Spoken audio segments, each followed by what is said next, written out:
50이 넘었는데도 아직 사람에게 기대하고 있다면, 지금 이 말이 찔리셨다면, 오늘 이 영상은 당신을 위한 것입니다. 저는 오늘 철학 이야기를 하러 온 게 아닙니다. 강연을 하러 온 것도 아닙니다. 그저 오래 참아온 어떤 마음을 누군가는 대신 말해줘야 한다는 생각으로 여기 섰습니다. 혹시 지금 이 순간 살면서 잘해줬다고 생각했던 사람들이 하나씩 떠오르시나요? 그리고 그 얼굴들 옆에 지금 어딘가 시린 감정이 따라붙는다면 오늘 이 시간만큼은 그 마음을 그냥 내버려 두지 마세요. 저도 한때는 믿었습니다. 사람은 받은 만큼 돌려준다고. 내가 먼저 잘 대해주면 결국 그 사람도 나를 알아봐 준다고. 그렇게 살았습니다. 50년 넘게. 그런데 어느 날 문득 뒤를 돌아봤을 때 남아있는 사람이 몇 명이나 되는지 세어보게 되었습니다. 손가락으로 충분하더군요. 아마 비슷한 경험하신 분들 많으실 겁니다. 30년 알고 지낸 친구가 있었습니다. 같이 술 마시고 애 키운 이야기 나누고 부모 잃은 슬픔도 같이 겪은 사람. 그 친구가 어느 날 사정이 생겼다며 돈을 빌려달라고 했습니다. 금액이 작지 않았지만 30년인데 라고 생각했습니다. 망설이다가 빌려줬습니다. 그게 마지막이었습니다. 처음에는 연락이 뜸해지더니 나중에는 전화를 받지 않았습니다. 카카오톡 프로필 사진이 바뀌는 건 보이는데 문자에는 답이 없었습니다. 어떤 분은 지금 이 말이 남 이야기처럼 들리지 않으실 겁니다. 그 마음 압니다. 돈이 아까운 게 아닙니다. 그 사람을 잃은 것, 그 관계에 쏟은 세월이 한순간에 의미 없어진 것 같아서 허탈한 겁니다. 배신감보다 더 깊은 스스로에 대한 자책이 찾아오는 것, 저는 압니다. 그리고 자식 이야기를 안 할 수가 없습니다. 아이가 태어난 순간부터 부모는 자신을 조금씩 지워가기 시작합니다. 내가 먹고 싶은 것보다 아이가 좋아하는 것을 먼저 생각하고 내 시간보다 아이의 일정이 먼저였습니다. 그게 당연한 줄 알았습니다. 부모란 원래 그런 것이라고 그렇게 수십 년을 살았습니다. 그런데 아이가 어른이 되고 자기 삶이 생기고 나면 그 헌신이 당연해집니다. 고마움이 아니라 당연함으로 돌아옵니다. 명절에 연락이 없거나 바쁘다는 말만 반복될 때 그 서운함을 어디에도 말 못하는 부모들이 얼마나 많은지, 말하면 또 애한테 그런 걸 바라면 안 된다는 소리 들을까봐 혼자 삼키는 분들이 얼마나 많은지, 그 감정이 잘못된 게 아닙니다. 당신이 나쁜 부모인 것도 아닙니다. 그저 사람이 사람에게 기대할 때 생기는 어쩔 수 없는 간극입니다. 퇴직 이야기도 해야겠습니다. 30년 넘게 다닌 회사를 나오던 나를 기억하시는 분 계실 겁니다. 아니면 지금 그 날이 다가오고 있거나 함께 야근하고 함께 술 마시고 서로의 집안 사정까지 알던 동료들, 퇴직 후 처음 한두 달은 연락이 왔습니다. 밥 한 번 먹자는 말도 몇 번 들었습니다. 그런데 석 달, 넉 달이 지나면서 연락이 끊깁니다. 그 사람들이 나쁜 사람이어서가 아닙니다. 우리가 엮여 있던 건 인간적 유대가 아니라 조직이라는 구조였던 겁니다. 구조가 사라지면 관계도 함께 사라집니다. 이게 잔인하게 들리시더라도 사실이 그렇습니다. 그리고 이 사실을 이해할 때 비로소 우리는 덜 억울해질 수 있습니다.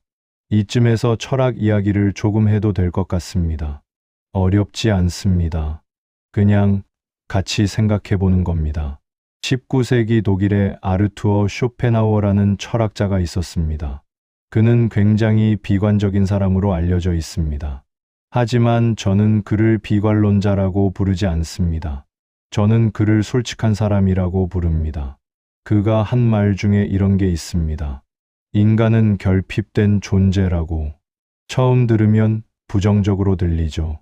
그런데 생각해보면 이게 얼마나 정확한 말인지 모릅니다. 우리는 태어나면서부터 무언가를 원합니다.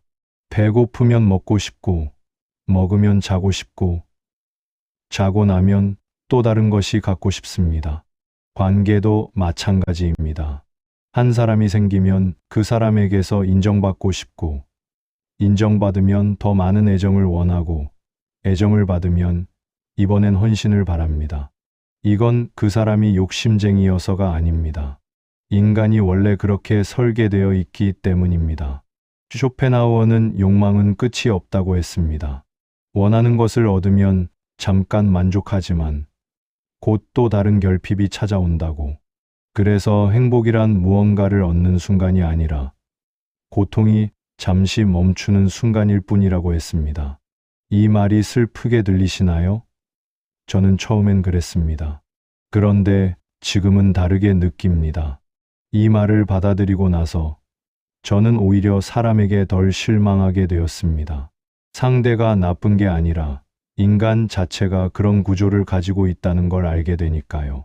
당신이 상처받은 건 당신이 멍청해서가 아닙니다. 당신이 너무 순해서도 아닙니다. 그저 인간이라는 존재의 본성이 그렇기 때문에 생긴 일입니다. 쇼펜하우어는 또 이런 이야기를 했습니다. 고슴도치의 딜레마라는 이야기입니다. 추운 겨울날 고슴도치들이 따뜻하게 지내려고 서로에게 가까이 다가갑니다. 그런데 너무 가까이 가면 가시에 찔립니다. 그래서 멀어집니다. 그러면 또 춥습니다. 다시 가까이 갑니다.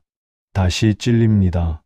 이걸 반복하면서 결국 서로 상처 주지 않으면서도 어느 정도 온기를 나눌 수 있는 적당한 거리를 찾게 됩니다. 인간관계가 딱 이렇습니다. 너무 멀면 외롭고 너무 가까우면 상처받습니다. 문제는 우리가 살면서 그 적당한 거리를 배우지 못한 채 가까울수록 좋다는 믿음으로 살아왔다는 겁니다. 가족이니까, 오랜 친구니까, 오래 함께한 동료니까 거리를 두면 차갑다고 했습니다. 마음을 전부 줘야 진심이라고 했습니다. 그런데 고슴도치한테 가시 없애라고 할 수 없듯이 사람에게서 그 본성을 없애라고 할 수는 없습니다. 그래서 우리는 상처받아 왔습니다. 여기서 한 가지 짚고 싶습니다. 모든 사람이 그런 건 아닙니다. 이 말을 들으시고 그럼 사람을 다 불신하라는 거야? 라고 생각하실 분들이 계실 것 같아서요. 그게 아닙니다. 세상에는 정말 좋은 사람도 있고 묵묵히 곁을 지켜주는 사람도 있습니다. 그 사람들까지 밀어내라는 이야기가 아닙니다. 다만 이제는 누군가를 만날 때 기대를 먼저 키우는 습관을 내려놓자는 겁니다. 기대를 내려놓는다고 해서 그 사람을 사랑하지 않는 게 아닙니다. 오히려 기대 없이 주는 것이 더 성숙한 사랑에 가깝습니다. 잘해준 만큼 돌아올 거라 믿는 건 순진함입니다. 이 말이 불편하신 분도 있을 겁니다. 하지만 저는 이 불편함이 필요하다고 생각합니다. 왜냐하면 그 믿음 때문에 우리는 오랫동안 스스로를 소진시켜 왔으니까요. 잘해줬는데 왜 몰라주나, 이렇게까지 해줬는데 왜 저럴까. 그 원망과 서운함 속에서 정작 자신을 돌보는 걸 잊어버렸습니다. 사람은 당신의 친절을 기억하지 않습니다. 당신이 거절한 단 한 번만 기억합니다. 억울하죠. 10번 잘해줬는데 한 번 어쩔 수 없이 거절했더니 그게 전부가 되는 경우 살면서 한 번쯤은 겪어보셨을 겁니다. 이건 그 사람이 나쁜 사람이어서가 아닙니다. 인간의 기억이 그렇게 작동합니다. 좋았던 기억보다 불쾌했던 기억이 훨씬 선명하게 남도록 설계되어 있습니다. 이 사실을 알고 나면 그 억울함이 조금 다르게 보입니다. 그 사람이 나를 오해한 게 아니라 그냥 인간이 원래 그런 거구나 하고요. 50 이후의 인간관계는 넓히는 게 아니라 줄이는 겁니다. 젊었을 때는 넓은 인간관계가 미덕이었습니다. 사람 많이 아는 사람이 능력 있고 인맥이 넓어야 성공한다고 했습니다. 그래서 우리는 명함을 모으고 술자리에 나가고 싫어도 웃으며 앉아 있었습니다. 그런데 50이 지나고 보면 그렇게 모은 사람들 중에 지금 연락이 닿는 사람이 몇이나 됩니까? 관계는 숫자가 아닙니다. 밀도입니다. 10명의 아는 사람보다 1명의 진짜가 더 깊습니다. 이제는 줄여야 할 때입니다. 자연스럽게 멀어지는 사람은 그냥 보내도 됩니다. 억지로 붙잡을 필요가 없습니다. 그러면 이런 질문을 하시는 분 계실 겁니다. 그래도 사람 없이 어떻게 삽니까? 맞습니다. 저도 사람이 필요 없다고 말하는 게 아닙니다. 다만 여기서 한 가지를 구분해야 합니다. 고독과 외로움은 다릅니다. 외로움은 누군가와 함께 있고 싶은데 그렇지 못한 상태입니다. 그 결핍에서 오는 감정입니다. 반면 고독은 스스로가 선택한 홀로 있음입니다. 자신과 마주하는 시간입니다. 이 둘은 전혀 다른 경험입니다. 사람이 가득한 자리에서도 외로울 수 있습니다. 반대로 혼자 있으면서도 충만할 수 있습니다. 우리가 사람을 갈망하는 건 많은 경우 그 사람 자체를 원해서가 아니라 그 사람을 통해 자신이 가치 있는 존재임을 확인받고 싶기 때문입니다. 그런데 그 확인을 타인에게 계속 구한다면 우리는 평생 그 확인을 받지 못할 때마다 흔들릴 수밖에 없습니다. 고독은 벌이 아니라 특권입니다. 혼자 있는 시간을 두려워하는 사람은 자기 자신과 아직 화해하지 못한 사람입니다. 저도 한때 그랬습니다. 혼자 있으면 불안했습니다. 밥을 혼자 먹는 게 왠지 초라하게 느껴졌고 아무도 연락하지 않는 주말이 두려웠습니다. 그런데 어느 순간 그 고요함에 익숙해지기 시작했습니다. 아무도 내게 뭔가를 요구하지 않는 그 시간이 오히려 나를 숨쉬게 한다는 걸 알게 되었습니다. 원하는 것을 먹고 가고 싶은 곳에 가고 보고 싶은 걸 보는 그 자유. 그게 고독이 줄 수 있는 선물입니다. 기대를 줄이면 상처도 줄어듭니다. 이건 제가 살면서 가장 늦게 배운 것 중 하나입니다. 사람에 대한 기대가 컸을 때 실망도 그만큼 컸습니다. 내가 이렇게 했으니 저렇게 해줄 거야 라는 기대. 이 사람이라면 내 편이 돼줄 거야 라는 기대. 그 기대들이 하나씩 무너질 때마다 나는 상처를 받은 게 아니라 내 기대가 무너진 겁니다. 그 차이를 알게 되면 조금 자유로워집니다. 인간관계에서 어느 정도의 거리를 둔다는 게 냉정한 게 아닙니다. 오히려 그것이 나와 상대 모두를 보호하는 일입니다. 가까이 다가가도 서로 찌르지 않을 수 있는 거리. 그 거리를 찾는 것이 50 이후에 우리가 해야 할 일 중 하나입니다. 어떤 분들은 말씀하실 겁니다. 그렇게 살면 삭막하지 않냐고. 그런데 저는 반문하고 싶습니다. 지금까지 기대하며 살아온 삶이 덜 삭막했냐고. 상처받고 실망하고 억울해하고 또 기대하고 또 상처받는 그 반복이 과연 따뜻한 삶이었냐고. 따뜻함은 사람의 숫자에서 오지 않습니다. 관계의 질에서 옵니다. 그리고 무엇보다 자신과의 관계에서 옵니다. 타인의 시선에서 벗어날 때 비로소 자유로워집니다. 우리는 얼마나 오랫동안 남의 눈을 의식하며 살았는지 모릅니다. 이 옷이 어때 보일까? 이 말이 어떻게 들릴까? 내가 저 사람한테 어떻게 보일까? 그 신경이 얼마나 많은 에너지를 소비했는지, 그 에너지를 자신에게 쓸 수 있었다면 우리 삶이 얼마나 달라졌을까요? 사람을 줄였더니 마음이 편해졌다고 말하는 사람들이 있습니다.